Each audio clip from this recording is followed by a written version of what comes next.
Tahun 2011, gue KKN di sebuah desa di Kabupaten Garut, Jawa Barat. Terdiri dari 12 cowok dan 5 cewek yang berasal dari fakultas yang berbeda-beda. Nah, ini adalah penambangan rumah sewaktu kami grup cowok tidur di sini dan grup cewek tidur di rumah sewaan yang berbeda, tapi nggak jauh dari tempat kami. Rumah itu terdiri dari 4 kamar tidur, 1 dapur, 2 kamar mandi, teras belakang, dan ruang tamu. Ada tapinya, 1 kamar dari ke-4 kamar nggak boleh dibuka dan dikunci sama pemilik. 2 minggu sebelum KKN dimulai, gue sama teman-teman survei lokasi buat mastiin lokasinya saja dan buat cari rumah sewaan serta koordinasi dengan RT dan RW setempat. Saat survei lokasi, gue sama sekali nggak ngerasain apa-apa di sana. Ya, kayak rumah biasa saja, terawat, bersih, dan lingkungannya enak. Meskipun jauh dari kota, butuh 30-40 menit buat ke kota. Sampailah gue dan teman-teman di lokasi. Ada sedikit penyambutan dari kepala desa dan warga sekitar. Gue masih biasa saja, nggak ngerasain apa-apa.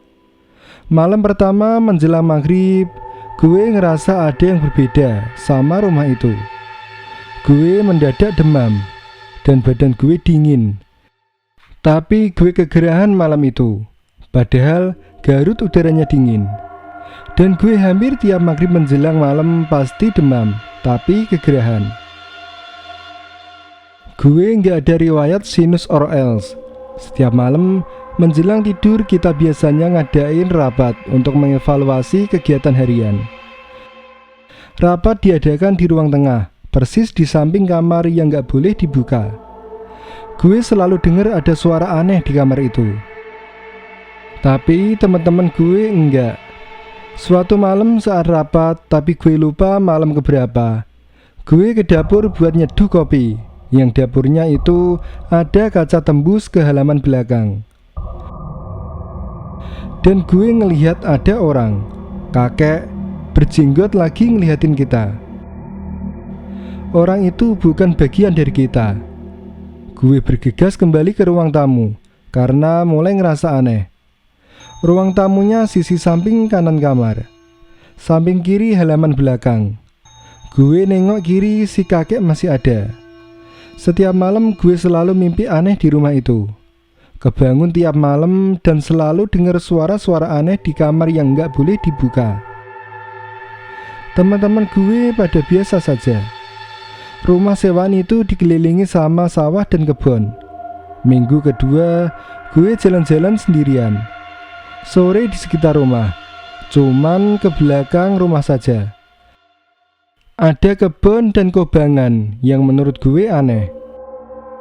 Malamnya gue diteror saat rapat rutinan. Gue ngelihat Mbak Kunti di samping kanan halaman. Mukanya pucet banget, rambut hitam panjang, kelopak mata hitam, baju putih sedikit kotor, dan gue mencium bau kemenyan. Gue refleks istighfar dan menutup mata. Temen samping gue kebingungan dan rapat diakhiri lebih cepat karena yang lain pun merasa ada yang beda malam itu. Besok paginya gue ceritain semua ke temen-temen. Siangnya gue sama temen gue cewek si Adin pergi pakai motor ke kota buat ambil uang di ATM, sekalian bayar SPP kampus. Sebelum berangkat, gue merasa ada yang aneh. Motor susah banget di starter. Akhirnya kita jalan berdua. Pas sudah di daerah Tarogong, deket Cipanas Garut, tiba-tiba hujan gede. Gue mutusin buat lanjut karena nanggung. Entah emang hujannya lebat atau gimana, penglihatan gue rada beda. Gue gak ngelihat apa-apa, gelap saja gitu. Cuman gue ngelihat ada cahaya putih di depan. Dan ada orang yang ngomong pakai bahasa Sunda, yang artinya bangun, Bangun, bangun. Sambil mukul badan gue. Terus tiba-tiba gue bisa ngelihat lagi. Saat mata gue sudah ngelihat jelas, badan gue udah jatuh terpental jauh dari motor. Ngegasruk kerikil-kerikil samping jalan, sekitar 100 meter. Sementara si Andin ada di belakang di motor. Kemeja gue berdarah semua. Gue otomatis langsung lemes. Muka gue berdarah, tangan kaki, setengah badan gue berdarah. Tapi gue gak ngerasa sakit sedikit pun. Akhirnya gue diantar sama orang yang lewat ke rumah sakit Garut. Dan sesampainya di sana, orang itu tiba-tiba menghilang. Malamnya gue makin diteror di rumah. Mbak Kunti jumlahnya ada 3, berdiri ngeliatin gue di samping rumah. Tapi dia gak bisa masuk. Kamar yang gak bisa dibuka semakin banyak ada bunyi. Tapi cuman gue doang yang denger. Mbak Kunti mukanya serem banget. Gue masih kebayang sampai sekarang. Matanya hitam banget, ngelihat terus ke arah gue. Dan mereka rutin ngeliatin gue tiap malam. Mbak Kunti suka nongkrong di situ, persis di situ. Di depan pintu yang kebuka, ngelihatin ke arah gue. Dan ini adalah ruang tamu yang sering kita pakai buat rapat rutin. Di belakang papan tulis putih, Mbak Kunti juga pernah ngeliatin dari situ. Setelah kecelakaan itu, mata gue jadi sering ngelihat yang enggak-enggak. Dan gue suka tiba-tiba cenayang. Terus kejadian di hari itu juga. Gue pernah didatengin dalam mimpi sama si kakek. Dia ngasih tahu gue kalau di kamar yang enggak boleh dibuka itu ada banyak mustika atau benda-benda kayak keris, jimat, yang sejenisnya yang berasal dari Banten. Kamar itu emang enggak boleh dibuka. Soalnya kalau dibuka yang ada di dalam bakal keluar semua. Dan karena di kamar itu energinya kuat banget, si Mbak Kunti enggak berani masuk ke rumah. Gue dikasih tahu temen gue yang emang indigo sejak lahir kalau kecelakaan gue itu bukan sebuah kebetulan. Si Mbak Kunti ngincer gue pas pertama kali gue datang ke rumah itu. Dia pengen bawa gue ke alamnya. Makanya pas gue keluar kesempatan buat dia untuk bawa gue ke alamnya.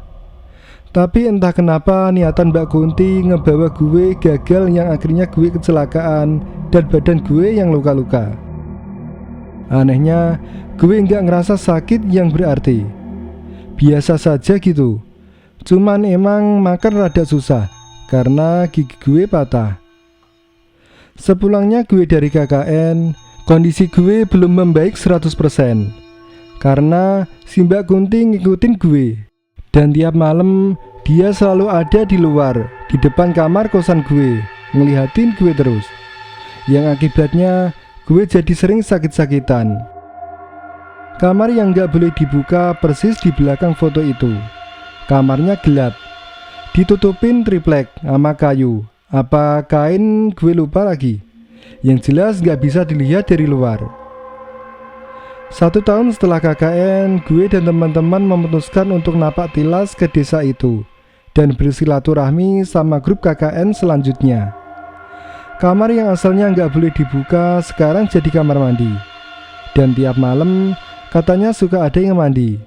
Tapi yang mandi nggak kelihatan.